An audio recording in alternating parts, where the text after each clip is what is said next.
Hello বন্ধুরা, তোমরা এখন দেখছো গার্ডেন বয় প্রীতম ইউটিউব চ্যানেল। এই যে ড্রাগন গাছটা দেখছো, এটা 9 মাস আগেই খেয়েছিলাম, সেইটা বীজ দিয়ে করেছিলাম। আর এই দেখো আমার কাটিং দিয়ে লাগানো ড্রাগন গাছ, বিভিন্ন ভ্যারাইটির আছে এইখানে গাছগুলো। এই গাছগুলোর বয়স 9 মাস 8 মাস হয়েছে। আমি সবে কাটিং দিয়ে মাদার গাছে এক একটা ডাল দিয়ে লাগিয়েছি, তোমরা দেখতেই পাচ্ছ এখন সেটা। তো আরও বিভিন্ন ধরনের ভিডিও আসবে, আরও গাছ কী করে লাগাবো। আমি এগুলো আগে লাগিয়েছিলাম, যাতে দেখছিলাম যে নিজে থেকে কী করে করা যায়। তো এখন দেখছি আস্তে আস্তে ভালোই বাড়ছে।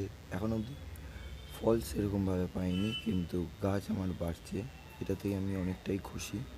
তো তোমাদের সঙ্গে শেয়ার করব, আশা করছি তোমাদের ভালো লাগবে। আর ভালো লাগলে নিশ্চয়ই তোমরা শেয়ার করো বন্ধুদের সঙ্গে।